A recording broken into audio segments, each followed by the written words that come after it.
Indo-British Advanced Pain Clinic, Noppimayam Surgery Duram. For appointments 9155515563. Teja, మొత్తం ఈ వ్యవహారంలో as your going through the whole thing, ఇంటిని miss అయ్యి, mobile phone ని miss అయ్యి, ఫ్రెండ్స్ ని మిస్ అయిన సందర్భాలు వచ్చింది? ఫోన్లు మిస్లింగ్ ఏం ఉండవు మేడం. అంతేనా? హ్యాపీగా ఎంజాయ్ చేశా నేను. ఈ సీజన్ 8 కన్నా సీజన్ 7 ని దారుణంగా ఎంజాయ్ చేశా. ఎందుకంటే ఫస్ట్ టైం ఎంట్రీ కదా లోపలికి. ఇల్లు వాళ్ళందరూ కొత్త.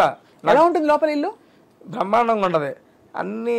నేను ఎప్పుడు టీవీలో చూస్తాం కదా, ఎందుకంటే నాలాంటి వాడికి బిగ్ బాస్ అవకాశం రావడం అనేది నేను ఒక అదృష్టంగా భావిస్తా. అది నేనేంటండి యూట్యూబ్లో వీడియోలు చేసుకునేవాడిని, జాబ్ సాయంత్రం వెళ్ళి జాబ్ చేసుకుని రాత్రి వీడియోలు చేసుకుని చూసుకునేవాడిని.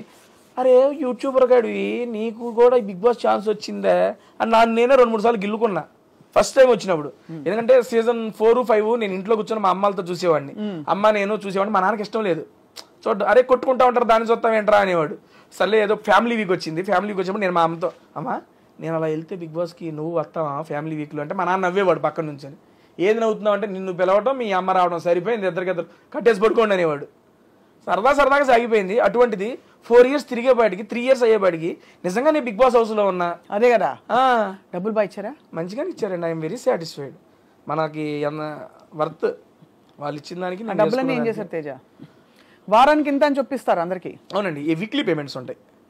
నా ఫస్ట్ దానితో మా ఫాదర్ కొన్ని లోన్స్ ఉంటే మా ఫాదర్కి ఇచ్చేసాను. ఎంత బంగారం నిజంగా మీరు అసలు. అవి టేక్ కేర్ చేశాను. అండ్ ఇప్పుడు సెకండ్ వచ్చే దాంట్లో మా హౌస్లో కూడా చెప్పాను, మా పెద్దమ్మ వాళ్ళ అబ్బాయికి కిడ్నీ ట్రాన్స్ప్లాంటేషన్ ఆపరేషన్ ఉంది, నాకు తోచినంత వచ్చిన దాంట్లో ఇవ్వాలి అని చెప్పి దాన్ని ఒకటి పెట్టుకున్న పక్కన. ఈ రెండింటికి అయితే దాన్ని ప్రజెంట్ ఉపయోగిస్తున్నాను అంతే. ఎందుకంటే నాకు కూడా మేడం బిగ్ బాస్ సీజన్ 8 అనేది నాకు ఎక్స్ట్రా ఆపర్చునిటీ. అవును కదా. ఆ ఎక్స్ట్రా ఆపర్చునిటీలో నేను ఇక్కడ అమౌంట్ చూడాల. నేను అక్కడ మిస్ చేసుకుందా మా అమ్మని మిస్ చేసా, అమ్మని తీసుకొచ్చేయాలి. దాని తర్వాత వచ్చే అమౌంట్ అదంతా దానికి వాడుకుందాం, కానీ అది నాకు ఎక్స్ట్రా బోనస్. అవును. అండ్ బిగ్ బాస్ ఇచ్చిన పేరు వల్ల నేను ఓపెన్గా చెప్తున్నా, నేను మంచిగానే ఉన్నాను. నా యూట్యూబ్ ఛానల్ మంచిగా ఉంది. నేను ఇరానీ నవాబ్స్ అని నా కొత్త ఫ్రాంచైజీ ఒకటి పెట్టుకున్నాను. 22 బ్రాంచెస్ ఓపెన్ చేసుకున్నాను. దాంట్లో అది మంచిగా నడుస్తుంది. దేవుడి దయ వల్ల సినిమాలు వస్తున్నాయి, మంచిగా ఈవెంట్లు చేసుకుంటున్నాను. అందుకని బిగ్ బాస్ ద్వారా వచ్చిన అమౌంట్ నాకు దాన్ని యూజ్ చేసుకుంటా. నేను ఇవి కాపాడుకుంటే చాలు నాకు. ఇరానీ నవాబ్స్లో ఏమేమి చేస్తారు? ఇరానీ నవాబ్స్ అనేది బేసిక్గా tea franchise madam. Tea franchise నా ఫ్రెండ్స్తో ఇద్దరితో కలిసి స్టార్ట్ చేశాను. అది స్టార్ట్ చేసి నేను బిగ్ బాస్ హౌస్లోకి వెళ్ళేవాడికి 15 బ్రాంచెస్ అయినాయి. ఇప్పుడు బయటకు వచ్చేవాడికి ఆల్మోస్ట్ 20-25 బ్రాంచెస్. అంటే ఇప్పుడు నేను బ్రాంచ్ పెట్టుకోవాలనుకోండి ఇరానీ నవాబ్స్ అని, మీ దగ్గర రెసిపీస్, మీ దగ్గర ఫ్రాంచైజ్ కొనుక్కోవాలి. అవును, ఎంటైర్ ఎక్విప్మెంట్ మేమే ఇస్తాం. మీరు ఇలాంటి ఒకటి క్లోజ్డ్ ఎన్విరాన్మెంట్ రూమ్ ఏదైనా ఇచ్చినా, లేదా మీరు డబ్బు ఏదైనా పెట్టుకున్నా దాంట్లో మొత్తం సెటప్ నేనే చేస్తాను. నేనే చేసి దానికి సంబంధించిన మీకు ఇంగ్రీడియంట్స్ కానీ మొత్తం మేమే ఇస్తాం, కిచెన్ ఎక్విప్మెంట్తో సహా ఎవ్రీథింగ్. చాలా బాగుంటుందా మీ టీ? బ్రహ్మాండంగా. Irani nawabs great. ఇప్పుడు దాకా పెట్టిన వాళ్ళందరూ ఆల్మోస్ట్ ఒక 2 to 3 monthsలోనే ఆ బ్రేక్ ఈవెన్ క్రాస్ అయిపోయారు. అవునా? ఏంటి స్పెషల్ చెప్పండి? ఇరానీ చాయ్ స్పెషల్ దాంట్లో. అదే ఏంటి ఆ స్పెషల్? ఆ రెసిపీ ఏమిటి చెప్పరా? రెసిపీ ఎట్లా చెబుతామండి, భలే కొన్నారే. ఏదో చెప్తే మేము కూడా రెసిపీ చెప్పేదేలే. పోనీ ఎప్పుడైనా వస్తే చాయ్ తాగిస్తారా? హ్యాపీగా తాగిస్తాను. అది చాయ్తో పాటు ఇంకా ఏమేమి ఉన్నాయి అక్కడ మేడం? అది బేసిక్గా ఇరానీ చాయ్ పెట్టుకున్నాం. దాంతోపాటు మీరు బేసిక్గా ఇంకా ఏమైనా యాడ్ చేసుకోవచ్చు. కొన్ని ఫ్రాంచైజీస్ ఏమైందంటే, మాకు మీరు అమ్ముకున్న దాంట్లో రాయల్టీ ఇవ్వాలి అయ్యి అంటారు. మా దగ్గర రాయల్టీ లేదు. 1 time ఇన్వెస్ట్మెంట్, దట్స్ ఇట్. ఇంకా ప్రతిసారి మీరు నాకేమి మీరు అమ్ముకున్న దాంట్లో రాయల్టీ ఇవ్వాల్సిన పని లేదు. ఇప్పుడు మీరు ఇన్నే పెట్టుకున్నారు, ఎక్స్ట్రా పెట్టుకుంటారంటే ఎక్స్ట్రా ఎందుకు పెట్టుకుంటారు, మాకు ఇవ్వాలి, దాంట్లో రాయల్టీ అంటారు. ఏమి లేదు. మేము టీతో పాటు సమోసా స్నాక్ ఐటమ్స్ అవి ఉంటాయి, లేదా లస్సీలు వీటికి సంబంధించిన అవి ఉంటాయి. వాటిలో కూడా బిర్యానీస్ పెట్టుకున్న బ్రాంచెస్ కూడా ఉన్నాయి. రీసెంట్గా ఇక్కడ మనకి గోకుల్ ఫ్లాట్స్ దగ్గర ఓపెన్ చేశారు. ఎంటైర్ టిఫిన్స్ దగ్గర నుంచి బిర్యానీస్ దాకా మొత్తం ఉన్నాయి. సో మొత్తానికి మీ ప్రయాణం ఏదో ఆహారంతో కొనసాగుతుంది. టోటల్ ఫుడీ మ్యాన్ రియలీ కదా. అనుకోకుండా మేడం, సీరియస్లీ ఎక్స్పెక్ట్ చేయలేదు. సరదాగా నాకంటూ ఒక యూనిక్ ఐడెంటిటీ చేద్దామని చెప్పి నేనేదో క్రియేట్ చేసుకున్నా. జనాలు ఆదరించారు, తీసుకొచ్చి మీ ముందు కూర్చోబెట్టారు ఇక్కడ. అండ్ పేరెంట్స్ చాలా సపోర్ట్ చేసినట్టు అనిపిస్తున్నారు మీ మొత్తం. యాక్చువల్గా parents supporting in the sense భయం ఉంటుందండి వాళ్ళకి. మిడిల్ క్లాస్ ఫ్యామిలీ, ఎంటెక్ దాకా చేసుకున్నా. ఎంటెక్లోనే క్యాంపస్ ప్లేస్మెంట్ వచ్చింది నాకు. క్యాంపస్ ప్లేస్మెంట్ వచ్చినప్పుడు నేను ఈ సినిమాలో జబర్దస్త్లో లేడీ గడపలో చేస్తుంటా కదా, మా నాన్నకు నచ్చేది కాదు. మా నాన్న మా ఫ్రెండ్స్ అడిగే వాళ్ళ ఫ్రెండ్స్, ఏంది సీను మీ వాడితో నువ్వు అవి చేపిస్తున్నావు, జాబ్ చేసుకున్నాడు. మా నాన్నకు అది ఉండిపోయేది. మిడిల్ క్లాస్ ఫాదర్ ఎప్పుడైనా ఆలోచనలు ఉంటాయి. ఇప్పుడు ఈ లాస్ట్ 2-3 months నుండి మా నాన్నకు ధైర్యం వచ్చింది. పర్లేదు వీడు ఏదో ఒకటి చేసుకోగలడు అని. లాస్ట్ సీజన్ బిగ్ బాస్ అప్పుడు కూడా ఆఫీస్కి ఎప్పుడు పోతా, ఆఫీస్కి ఇప్పుడు పోతా అని అడిగేవాడు. నాన్న ఉన్నా నా సబాటికలు పెట్టాను వెళ్తాను ఉండు అని. ఎందుకంటే వాళ్ళకి ఏంటంటే ఒక సెక్యూర్ జాబ్ ఉండి నువ్వు ఏదైనా చేసుకుంటే ఓకే, ఆ జాబ్ లేనాడు ఇది ఎప్పుడు ఉంటుందో తెలియదండి. ఇది ఫీల్డ్ దానివల్ల ఇబ్బంది పడతావని మా నాన్న చెప్పేవాడు. ప్రతి తల్లిదండ్రులు ఆలోచించేది ఇలాంటి ప్రొఫెషన్ లో ఉన్నప్పుడు. అది నిజమని చెప్పి నేను కరోనా టైంలో రియలైజ్ అయ్యాను. ఎందుకంటే కరోనా టైంలో నాతో పాటు తోటి ఆర్టిస్టులు అందరూ, తోటి ఆర్టిస్టులు అంటే జబర్దస్త్లో తీసుకోండి, మేము చిన్న ఆర్టిస్టులు మాకేదో కొంత చేసినప్పుడే అమౌంట్ వస్తాయి ఆర్టిస్టులు అనే వాళ్ళకి. అండ్ కరోనా టైంలో ఒక 3 to 4 months వర్క్ లేకపోతే చాలా ఇబ్బందులు పడ్డారు. 9 సాఫ్ట్వేర్ జాబ్, ఇంట్లో కూర్చొని నొక్కితే నెల డబ్బులు పడినాయి. అప్పుడు రిలీజ్ అయ్యా మా నాన్న ఎందుకు చెబుతున్నాడా అనేది అప్పుడు రిలీజ్ అయ్యా. అప్పుడు నిశ్చయించుకున్నా జాబ్ వదలకూడదని. కానీ అనివార్య కారణాల వల్ల కుదరకపోవడం వల్ల అది వదిలేసి ఇంకా ఎంతే రీఫీల్డే పట్టేసుకున్నా. ఇప్పుడు మొత్తం మీడియాలోకి వచ్చేసారు. డిజిటల్ మీడియా, అక్కడ ఇరానీ నవాబ్స్ ఒకవైపు, ఇంకోవైపు మీ టేస్టీ తేజ తాలూకు నడుస్తూనే ఉన్నాయి. యూట్యూబ్ ఏంటి స్థిరంగా రెవెన్యూ వస్తుందా మీకు? మంచిగానే వస్తుంది మేడం. నెలకు ఎన్ని ఇంటర్వ్యూలు చేస్తారు? జస్ట్ 4 అమ్మా, వీక్లీ 1. అంతేనా? అంతే, ఒకటే 4 ప్రమోషన్స్, 4 మూవీస్. ఇప్పుడు మూవీస్ ఎక్కువైనాయి అనుకోండి, వారానికి 2 పడతాయి. ఒక నెలలో 10 వీడియోలు చేసినవి కూడా ఉన్నాయి మూవీ రిలీజులు బట్టి. చెప్పాక ఆల్మోస్ట్ 80 to 90 మూవీ ప్రమోషన్స్ చేసాం. అంతే, చాలా స్పెషల్గా ఉండుంటాయి మీ కాన్వర్జేషన్స్. ఎందుకంటే 100 మంది వాళ్ళ కూర్చుని ఇంటర్వ్యూలు కొట్టేస్తున్నారు. కానీ తేజకి అంత మనకి వ్యూస్ వస్తున్నాయంటే కారణం ఏంటి తేజ? యూనిక్నెస్ మేడం, అంతే. ఏం పడతారు, ఏం నాడి పట్టారు వ్యూవర్స్లో మీరు?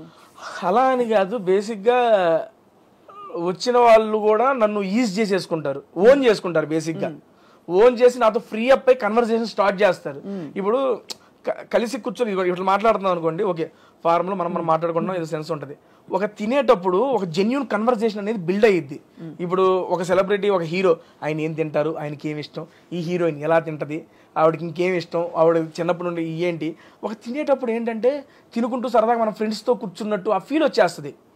ఆ రకంగా జనాలు ఈజీగా ఆ కన్వర్సేషన్స్ కనెక్ట్ అయ్యారనేది నా ఉద్దేశం. ఇప్పుడు మీరు చాయిస్ ఆఫ్ రెస్టారెంట్ సెలబ్రిటీస్దా మీదా? నాదేనండి. కొన్ని సెలబ్స్ వాళ్ళకి ఇచ్చేస్తారు. పిఆర్ టీమ్ అండి. అదే పిఆర్ టీమ్ చెప్పారు. ఇంతవరకు మీరు చేసిన ఈ మొత్తం ప్రమోషన్స్లో మీ మోస్ట్ ఫేవరెట్ స్టార్ ఎవరితో చేసింది ఎపిసోడ్ మీకు మిగిలిపోయింది మైండ్లో? ఎందుకు అంటే 1-2 చెప్పడం అంటే కష్టంలే, కానీ నాతో పాటు జనాలకు కూడా బీభత్సంగా నచ్చిన వీడియోలు 3 ఉన్నాయండి. ఫస్ట్ది శ్రీ విష్ణు గారితో, అది క్రేజీ వైరల్ అయింది. ఆ వీడియో అయితే మామూలు వైరల్ కాదు. ఇది శ్రీ విష్ణు గారిది నాది కాంబినేషన్లో ఒక వీడియో చేసాము, అది క్రేజీ హిట్ అయింది. సార్ నెక్స్ట్ మూవీ ప్రమోషన్కి కూడా అదే మూవీని, ఆ వీడియోని మా ఇద్దరిది క్రాప్ చేసి అది కూడా ప్రమోషన్స్కి వాడేసుకున్నారు. అండ్ రీసెంట్గా వెళ్ళేటప్పుడు ఇంకో వీడియో చేసి 2 మిలియన్ వ్యూస్ దాటేసినాయి. అండ్ నెక్స్ట్ ఇంకోటి మంచు లక్ష్మి గారితో, అసలు క్రేజీ స్టఫ్ మేడం గారితో. నేను ఎక్స్పెక్ట్ చేయాలి ఫస్ట్ టైం మేడం గారితో వెళ్తున్నాను, ఎట్లా మాట్లాడలేదు ఏంటో అంటే చాలా కూల్, చాలా ఈజీ చేసి. ఏం తిన్నారు? మేడం గారు ఇంటి నుండి ఆవిడే వండుకొచ్చారు. ఓహో, నేను చూసాను ఎపిసోడ్. మేడం గారు ఓన్ కుకింగ్ చేసుకొని తీసుకొచ్చారు. అది గుర్తుంది, ఆ ఎపిసోడ్ చూసాను నేను. మంచు వారి లక్ష్మి గారు బర్త్డేకి ఇన్వైట్ చేశాను, సంథింగ్ టైటిల్ పెట్టి రిలీజ్ చేశాను. అది 3 million అంత పోయింది అది. ఆ నెక్స్ట్ అల్లు వారి ఇంటి భోజనం, అల్లు శిరీష్ గారితో చేశాను. Sir full diet food. And food కాదు, నాకు ఆ కన్వర్సేషన్ నచ్చింది. చాలా చిన్న పిల్లాడు మనస్తత్వం అల్లు శిరీష్ గారిది. అండ్ అప్పుడు దాకా మనం స్టేజ్ మీద అట్లా చూస్తాం, కానీ మాట్లాడుతున్నప్పుడు ఆ కన్వర్సేషన్ అప్పుడు అరే ఏంట్రా ఇంత ప్యూర్ ఫామ్గా ఉండాలనిపిస్తుంది. నాతో పాటు జనాలకి అదే అనిపించింది. నెక్స్ట్ లెవెల్లో వెళ్ళి ఆ వీడియోస్ అన్ని నాకు పర్సనల్గా ఈ 3 వీడియోస్ చాలా ఇష్టం. ప్రిపేర్ అవుతారా తేజ? ఫ్లోనే అండి అంతా. కాకపోతే సినిమా గురించి కొంచెం తెలుసుకుంటాను, అది ఓకే. బట్ లేకపోతే మీరు చిన్నప్పుడు 8వ తరగతిలో ఉన్నప్పుడు మీ పక్కింట్లో సో అండ్ సో ఉండేది, అలాంటి ప్రిపరేషన్ చేయరు? లైట్ మనకి ఎవరు చెబుతారండి అయ్యన్న? అసలు అందరూ వచ్చేది అప్పుడు స్టార్లు 1 గంట టైం ఇస్తారు, కూర్చొని మాట్లాడేయాలి ఆ ఫ్లోలో. సింపుల్ గా చెప్పాలంటే నోరు పెట్టి బతికేస్తున్నారు మీరు, అంతే. వాక్చాతుర్యం ఎక్కడ నోరు పెట్టి నోట్లో పెట్టి, అదే అంతే కదా? అంతే మేడం. మీరు ప్రాపర్ ఎక్కడ తేజ? తెనాలండి, తెనాలి దగ్గర చినపరిమి. బేసిక్గా తెనాలికి ఒక 5 kilometers దూరం చినపరిమి అనే గ్రామం. దాంట్లోనే ఇక మొత్తం బర్త్ చదువుకోవడం అంతా అక్కడే. ఒక 10th class అప్పుడు తెనాలి షిఫ్ట్ అయ్యాం. బట్ ఇప్పటికి మా నాయనమ్మ తాతయ్య అందరూ తెనాల్లోనే ఉంటారు, చినపరిమిలో ఉంటారు. మీ తెనాలి మా తెనాలి అంతే, తెనాలి దగ్గర. కాబట్టి తెనాలి అనేది అందరికి తెలుసు కాబట్టి తెనాలి అని చెప్పాం. చినపరిమిలో ఉంటాము.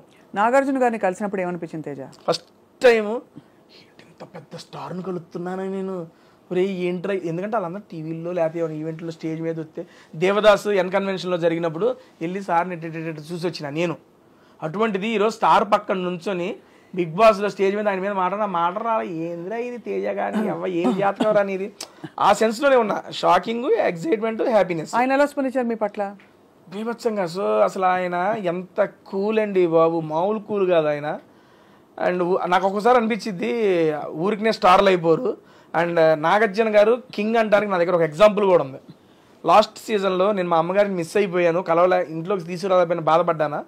నేను స్టేజ్ మీద రంగాలి సార్ అదే అన్నారు, తేజ అంతా బాగుంది, అమ్మగారు రాలేదని నువ్వు ఫీల్ అవుతున్నావు కదా అంటే, అవును సార్ అది ఒక్కటే బాధ నాకు ఉందంటే, నీకే కాదు తేజ అది నాకు కూడా ఉంది, దీనికన్నా మంచి ఆపర్చునిటీ ఏమో వచ్చిద్దేమో, అప్పుడు కలుద్దులే, అప్పుడు నీకు అవకాశం వచ్చిద్దేమో మీ అమ్మగారిని చూపించుకోవడానికి అని. అక్కడ కన్వర్సేషన్ కట్ అయిపోయింది. కట్ చేస్తే మనం ఉగాది ఈవెంట్ అప్పుడు అమ్మగారు హైదరాబాద్ వచ్చి ఒక ఈవెంట్ చేస్తున్నాం, టీవీ షో చేస్తున్నప్పుడు ఇలా మా టీవీ వాళ్ళు ఇంటిమేట్ చేశారు నాగార్జున గారికి, ఇలా తేజ గారి మదర్ వచ్చారు అది అంటే, సరే నేను వచ్చి కలుస్తానని. ఆయనకు వర్క్ ఓన్లీ జస్ట్ మమ్మల్ని కలవడానికి ఇంటి నుంచి రెడీ అయ్యి అన్నపూర్ణ స్టూడియోకి వచ్చి మా అమ్మను పర్సనల్గా కలిసి, అమ్మకి చెప్పదు సడన్గా వస్తానని చెప్పి, నేను అమ్మ మాట్లాడుతున్నప్పుడు వెనక నుండి వచ్చారు నాగార్జున గారు, వచ్చి హాయమ్మ లక్ష్మి గారు బాగున్నారని వెనక చూసి మా అమ్మ షాకు, హ్యాపీనెస్. ఇది జరిగింది, ఇట్స్ హ్యాపెండ్. రే నాగార్జున గారు రా అంటే, నీకోసం వచ్చారమ్మా అంటే కూర్చోబెట్టి మా అమ్మతో ప్రశాంతంగా మాట్లాడి ఒక 10 minutes, ఓకే అమ్మ లక్ష్మి గారు వెళ్ళొస్తాను, నెక్స్ట్ టైం మేము బాగా వంట చేస్తామని మేము ఆడి చెప్పాడు, నెక్స్ట్ టైం నువ్వు ఏమైనా చేసి నాకు పంపి నేను టేస్ట్ చేయాలని అంటే, సరే సార్ అంది. సీజన్ 8లో అవకాశం వచ్చినప్పుడు మా అమ్మ పాల తాలికలు తీసుకొచ్చింది, అది తీసుకెళ్లి సారుకు పెడితే తిని పేరు గుర్తు పెట్టుకొని, లక్ష్మి గారు ఆ రోజు అడిగాను ఈరోజు చేసి పెట్టారు, థ్యాంక్ యూ అండి అని చెప్పి స్టేజ్ మీద థ్యాంక్స్ చెబుతారు సార్. బాబా కింగ్ అండి అసలు. ఆయనకి ఏం అవసరం సార్, మా అమ్మగారిని కలవడానికి ఆయనకి ఏం అవసరం? కలవకపోయినా కూడా షో నడుస్తుంది, ఆయన జీవితం బాగుంటుంది. కానీ ఉంటుంది ఏంటంటే ఆయన మంచి మనసు అలా చూపించారు. నేను అది అమ్మగారిని తీసుకురావడం అంటే అంత గౌరవిస్తారు. నాకు ఉండిపోయింది అది అనేది ఆయన గ్రహించి, అరే తేజగాడు అది ఫీల్ అయ్యాడు. ఆయన ఏమనుకున్నారో నాకు సెకండరీ. వచ్చి నేను మా అమ్మ ఇటు తిరిగి మాట్లాడుతున్నాం, అటు ఇటు వెనక నుండి వచ్చి నాకు చెప్పారు వస్తారని చెప్పారు, అమ్మకి చెప్పొద్దని చెప్పారు. సడన్గా వచ్చి లక్ష్మి గారు బాగున్నారని ఆ రియాక్షన్ అది చూడంగానే మామూలుగా అనిపించలే అసలు. అది నాకు అది one of the memorable moment అంతే ఆయనతో. ఎంతసేపట్లో అట్లీస్ట్ 10 సార్లు అమ్మ పేరు చెప్పారు. ఎందుకు అమ్మ అంటే అంత ఇష్టం? అమ్మ అంటే అందరికీ ఇష్టమే, కానీ మీకు ఎందుకు అంత స్పెషల్గా ఇష్టం అమ్మ అంటే? స్పెషల్గా ఇష్టం అనేది ఏం లేదండి, అంతే. అమ్మ అంటే అదొక ఎమోషను, ఇష్టం అంతే. ఏం చేయాలి, చిన్నప్పటి నుంచి ఇక బేసిక్గా నాకు మాట్లాడేటప్పుడు కూడా సరదాగా స్పాంటినిటీ అయ్యి వస్తూ ఉంటాయి. అవి మా అమ్మ దగ్గర నాకన్నా బీభత్సమైన స్పాంటినిటీ ఉంటుంది. నా మీద జోకులేసి కదా అమ్మకి చాలా ఒక మంచి కుకింగ్, చాలా మొహమాటం మా అమ్మకి, మాట్లాడదు, కెమెరా ముందు అస్సలు మాట్లాడదు. నేను అదే బిగ్ బాస్ హౌస్లోకి వస్తే ఏం మాట్లాడిద్దా ఏంటో అనుకున్నా, నెక్స్ట్ లెవెల్ మాట్లాడేసింది, అందరికి ఫేవరెట్ అయిపోయింది. తేజ ఏంటి తేజ మీ మదర్ ఇట్లా మాట్లాడుతున్నారు, భలే మాట్లాడుతున్నారు, భలే క్యూట్ అనిపిస్తున్నారని ప్రతి ఒక్కళ్ళు చెప్పారు. వెళ్ళిపోయేటప్పుడు అమ్మ బిగ్ బాస్ అప్పుడే వెళ్ళిపోవాలా, ఉంటారా కాసేపు అంట. ఏదాలే పాప ఎంతసేపు ఉంటావు వచ్చావుగా అని చెప్పి, అది నాకు భలే అనిపించింది. నేను అనుకున్నా ఏం మాట్లాడదేమో అనుకున్నా, కానీ చాలా బాగా మాట్లాడింది.